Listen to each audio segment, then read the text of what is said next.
Welcome to the Empowered Money Girl, where we break down the barriers to financial confidence, celebrate women's wins, and reveal the secrets to living boldly and well. I'm your host, Josette Mandela. So I have a question for you.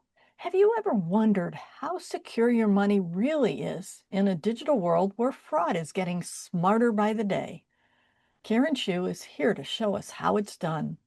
She's a fintech product leader, founder, and innovator with over 25 years of experience building and scaling technology companies. She's known for her work in fraud prevention, digital security, and protecting financial systems at scale, including collaborating with organizations like the FBI and working alongside global fintech processing trillions in payments. Karen has co-founded multiple companies, including Blockchain Intel, now part of AppDome, and most recently Blocksteer, an AI native platform focused on risk intelligence and fraud prevention. She's also recognized as an inspiring fintech product builder by New York City fintech women. Beyond her work in tech, Karen is deeply committed to building the next generation of innovators. She co-founded Blockchain by Women to create more access and opportunity in Web3 and serves on the advisory board of BASES, one of the largest student-run entrepreneurial organizations supporting future leaders as they build and scale their ideas. If you're ready to better understand the hidden risks in today's financial systems and how to protect what you're building, you're going to love this episode. Please welcome the insightful, pioneering, and impact-driven Karen Hsu. Thank you, Josette. You're welcome, and thank you for joining us today. So can you take us back to the beginning? What was your path like to where you are today? Well, so I grew up in Chicago and loved growing up there. Had a great education and foundation. But then I got accepted to Stanford and studied engineering there and found that my passion in listening to speakers and working with the leaders in Silicon Valley, realized my passion was in entrepreneurship and the way that technology was changing the world. And that was really it, was the ability to change the world pretty much every year, every 6 months, as the technology landscape changed. And being a part of that was what really started it all. That's great. Yeah, and so to tie that to our discussion today, I started off in all the things that had to do with data management, data cleansing, data pipelines. So the building blocks for machine learning and AI. And that's where the experiences I had at all these different companies, many of which were bought up by the largest companies in the world right now, like IBM, Salesforce, Oracle, and so forth.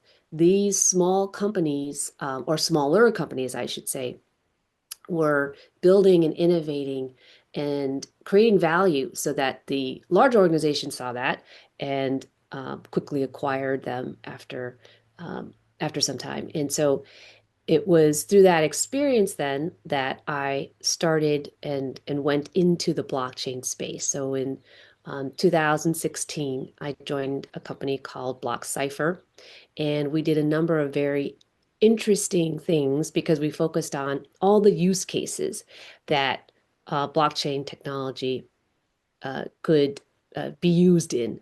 And so those use cases included things like healthcare, and making sure that you could, as a person, have your information securely shared on the blockchain and accessed and used by hospitals, which wherever you went.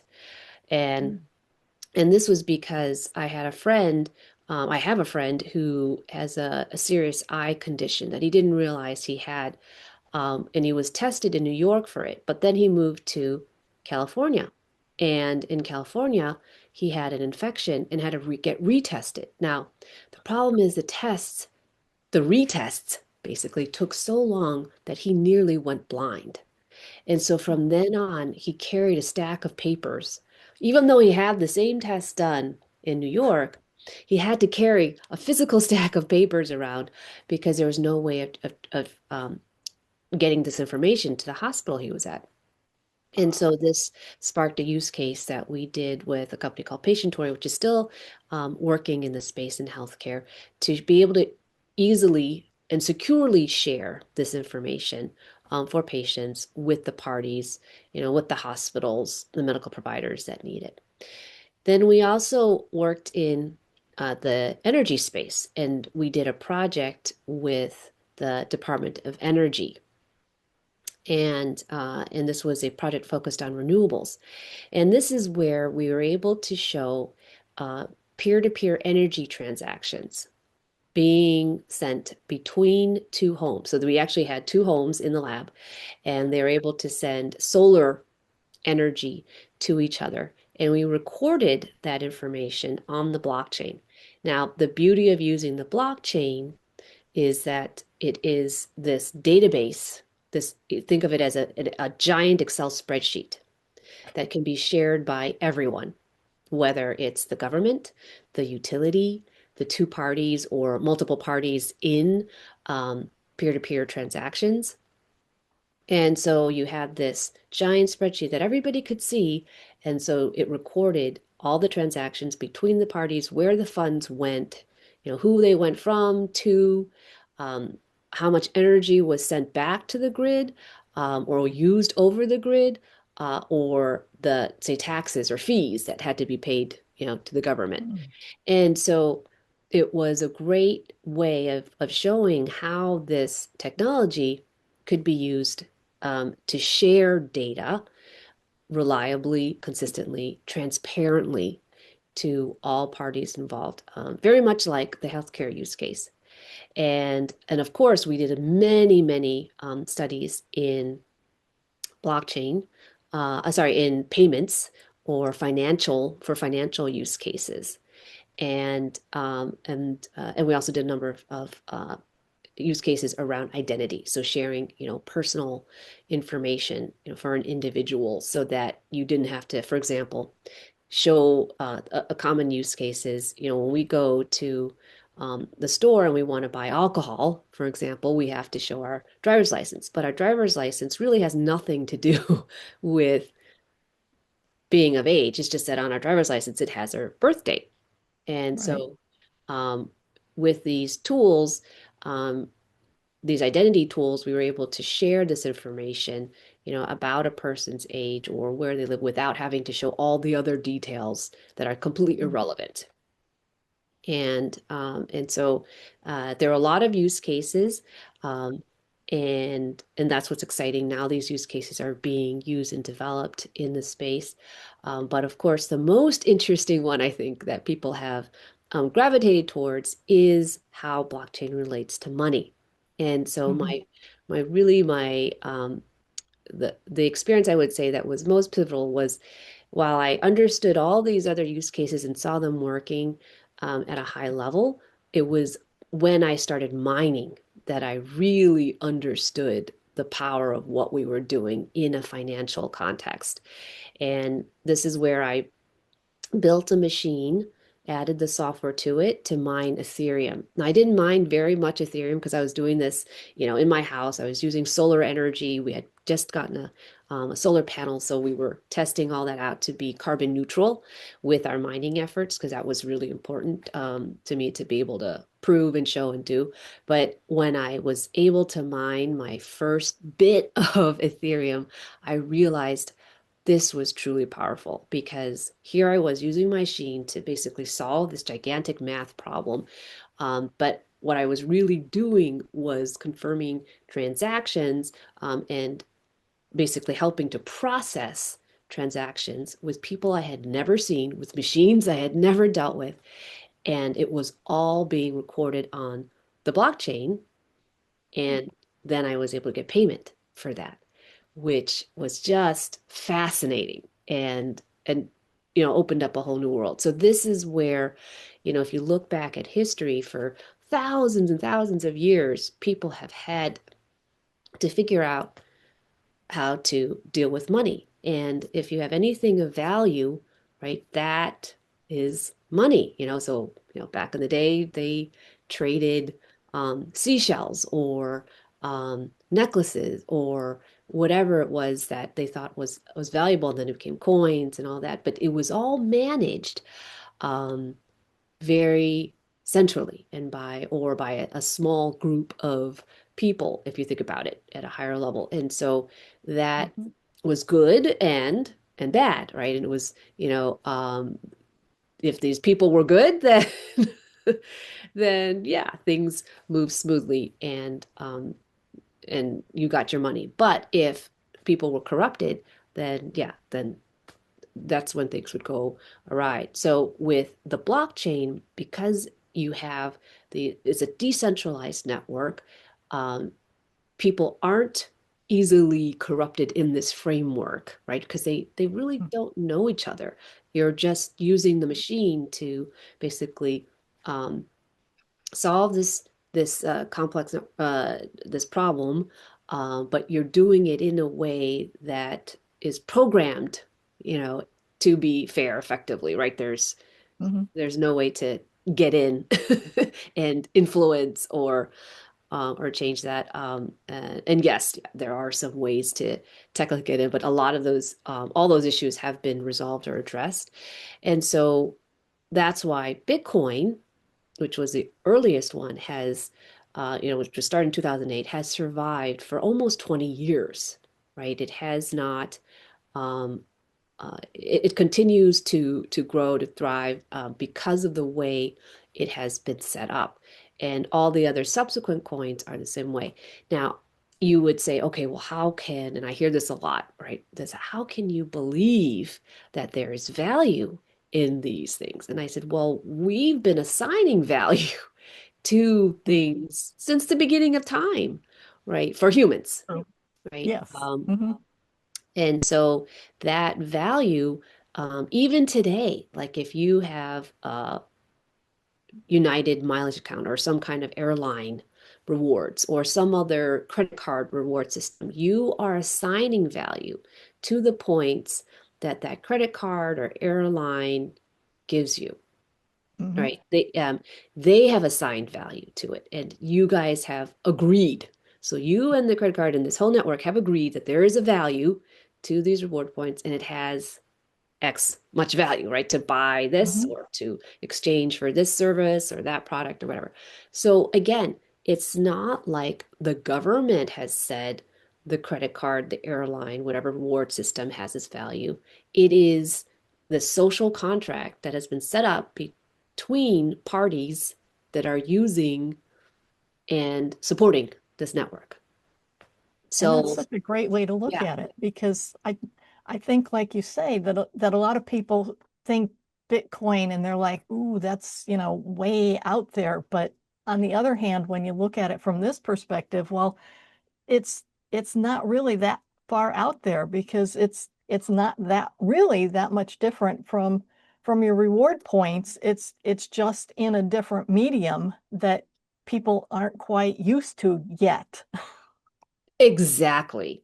Yes, exactly. And I still have some of these conversations today. I mean, for example, when I talk to my parents, they are, still like, how can you have money without the government involved? Because that is their whole framework of dealing with things. But just like you said, these are things that we all are doing in some way, but we may not realize it or we may not be used to it. But it is just fundamentally breaking it down to value that we assign, right?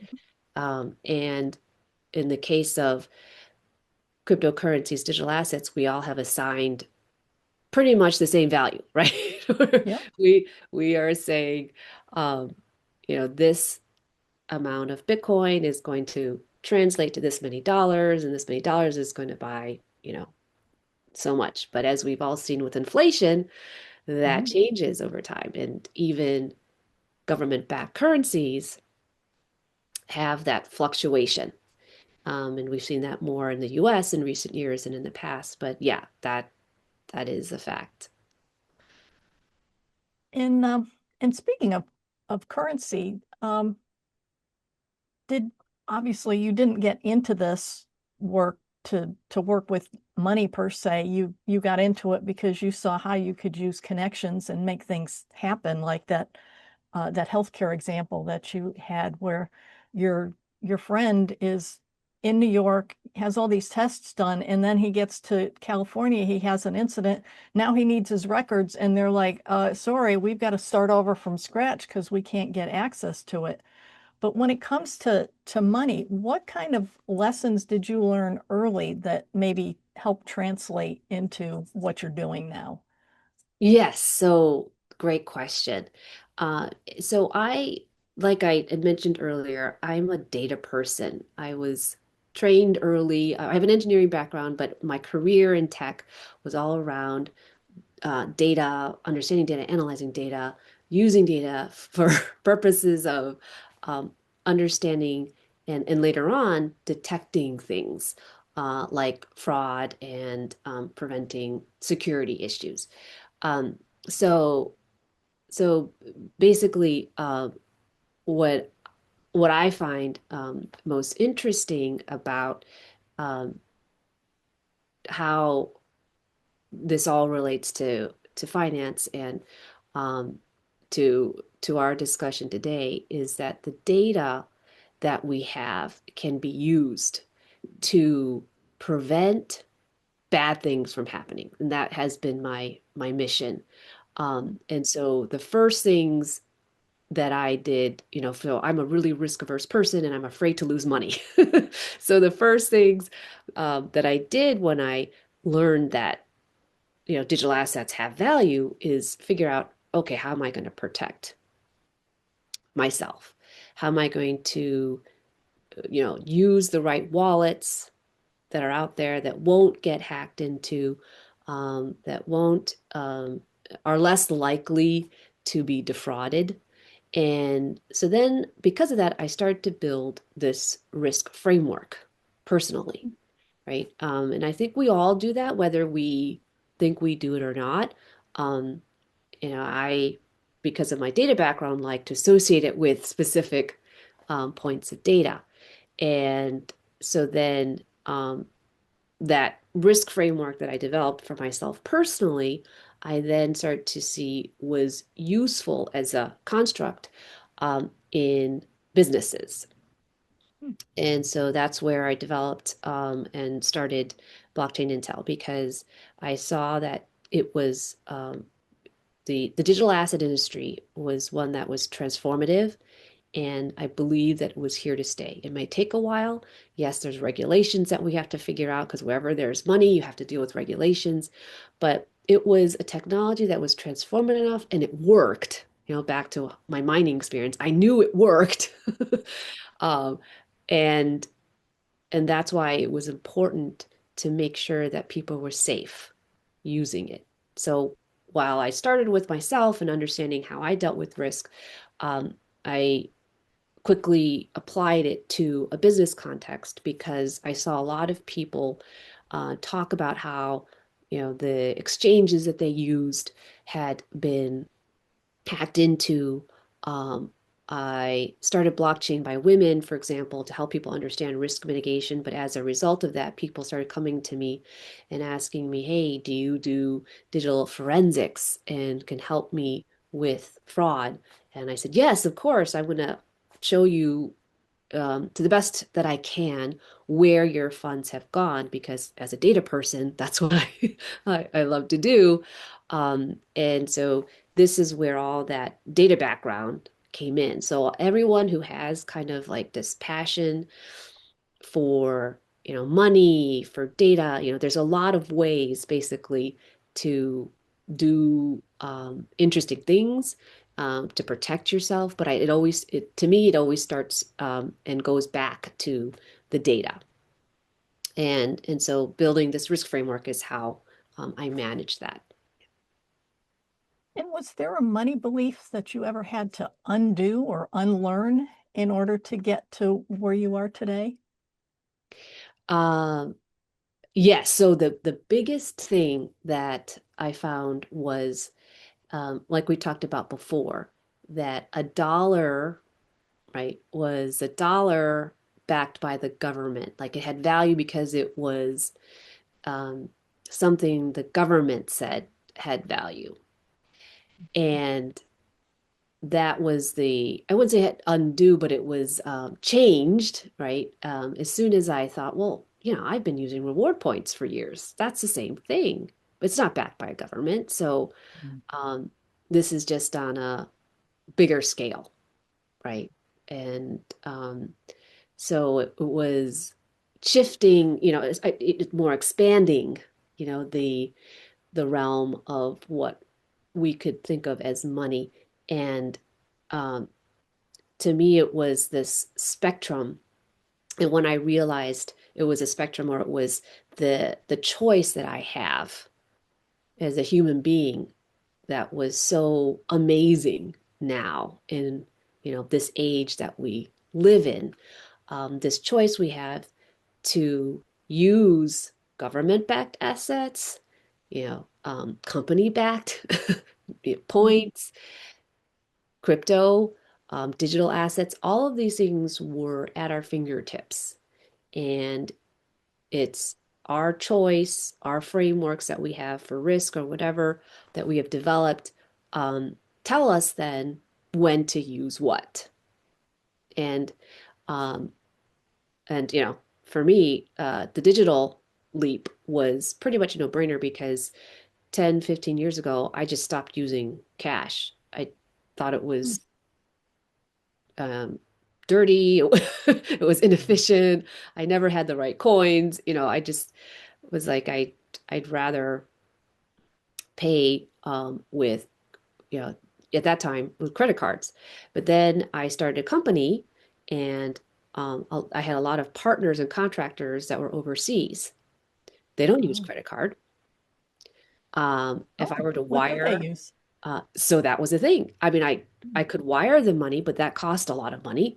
I could use Okay. some of these other remittance tools, and that would cost a lot of money. Plus, it was not 24/7. I'd have to wait, for certain periods of Oh, time. So then, 8 years ago, I started using stable coins. So this was another aha moment. I was like, oh my gosh, this is so much better. I can just put my US dollar into stablecoins. There's no fee for that.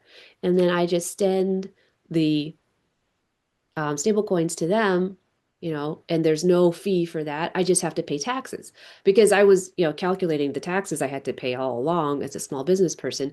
And that was already a lot, and so to tack on all these other fees, mm, and the time I thought was just ridiculous. So the idea of and the ability to use stable coins has been for me as a small business working internationally was game changing, right? Because that was more money than I was able to keep, right? Then and put back into the business as opposed to mm, put out for other to other parties that were causing friction basically. And not helping the business. So, and as you know, in a small company, in a small startup, every single dollar counts. oh, Everything. absolutely. Yeah, some event, something that's going to make the business grow, and you need that because the startup and the small business has such thin margins. Yeah, that's I have to say that that one tip is like mind blown. I hadn't I hadn't heard that before, and I had my mind didn't even go there that that could be a way to avoid a bunch of these, like you say, the transfer fees Yes. can eat into a small business profit easily. Oh, yeah. And it's not just small businesses. So, I was talking to medium-sized banks in Arkansas and all over the country in the US. And they have customers who work in an international environment. So they're building, say, parts, car parts, automotive parts, but they need components from South Korea Mm. or Brazil.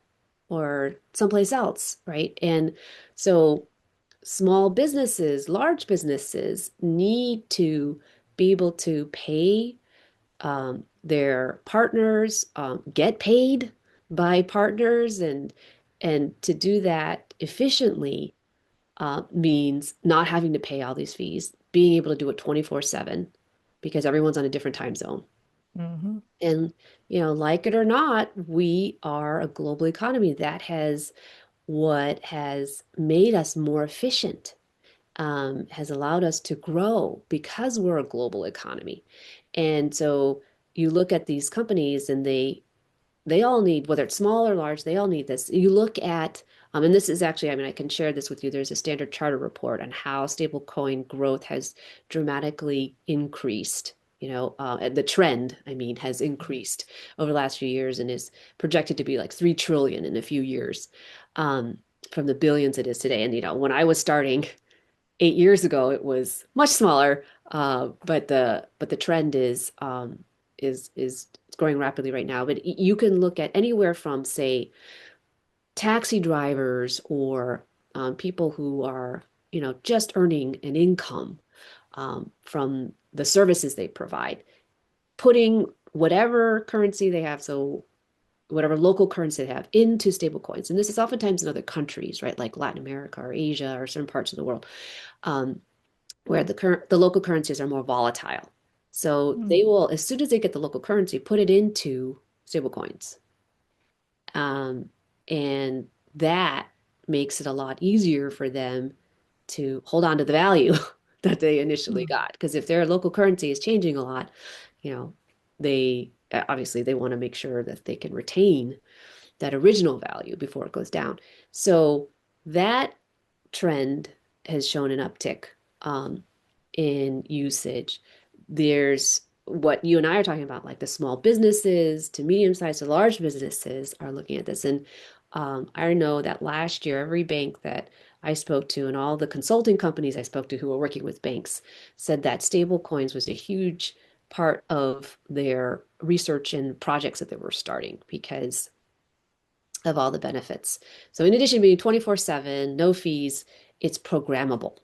So you don't have to um, watch it, so to speak, right? There's a lot of things it can do now. It has all these attributes that you can um, program in, calculate. So um, you can use it as part of like a contract, what they call a smart contract, or just basically a set of rules, right?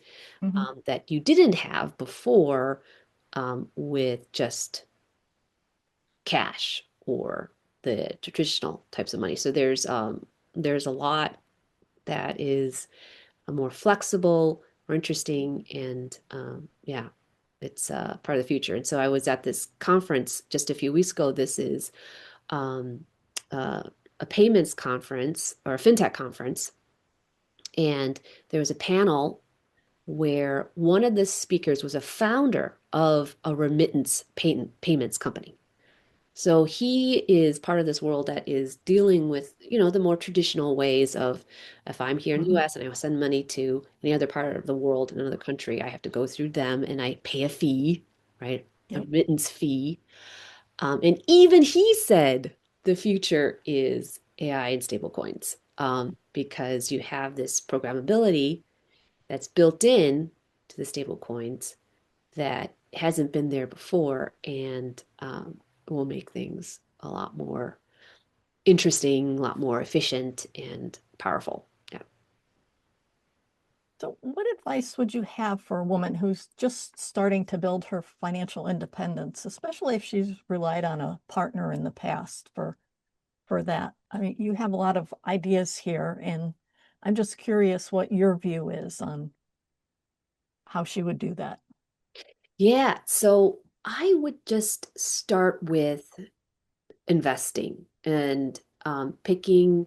And so I've developed a tool, and I'm happy to share that with everyone, where you can get the education you need around how to do that. But there are a lot of tools out there where you are able to just get an understanding of, okay, if I want to dip my toe in digital assets. This is, the wallet that I should be using because it's not like I have a bank account, right? It's a wallet. Not all wallets are created the same. So you do want to understand which wallets are safer than others and what those reasons are for being safer. Um, you and then you want to just start acquiring digital assets. And you don't have to acquire a lot. Like when I first started, it was just $5 or $10 at a time. And of course, now I wish I had done more, but at the same time, I didn't lose it because I was careful. And so it was important to it's important to know um, what you're willing to spend on, because if you don't know what you're doing, then you have to realize, okay, well, this might go away. But if you do your research and you know that this is, a top stable coin or a top token, and it's for these reasons that I'm purchasing this and investing this, and I'm only going to purchase this amount because this is what I can handle right now, right? I'm not going to get supremely rich and wealthy, right? This is not the goal idea. Is the more it's like I need to do this in a way that makes sense and aligned with my risk framework and my goals. Um, then yeah, that's how I would get started. But I would definitely start with, okay, what is the wallet that you want to use? What is the coin that you want to invest in? What is the platform that you want to use to get that? There are many choices today. So when I started, you only could go to an exchange, but now there's other platforms you can use, which is great. But then you want to make sure that the platforms that are out there are safe, because as I have seen, unfortunately, there are people who, will try to trick you and say, okay, you can make, 50x what you have today. Just put your money into this website, but then the website is not real. It's not secure. It's Mm. investment fraud. So you do want to check all of those things, and so um, do your research on the wallet, the platform, and what is that the digital asset that you want to invest in. But I want to thank you so much for joining us today, and a huge thank you to Karen Hsu for sharing her wisdom and energy with us. If you found value in this conversation, please subscribe, leave a review, and share the Empowered Money Girl with your friends. The more we spread these stories, the more women we can empower to live boldly, both financially and in every part of life. Until next time, keep thriving, and remember, your journey to empowerment starts with you.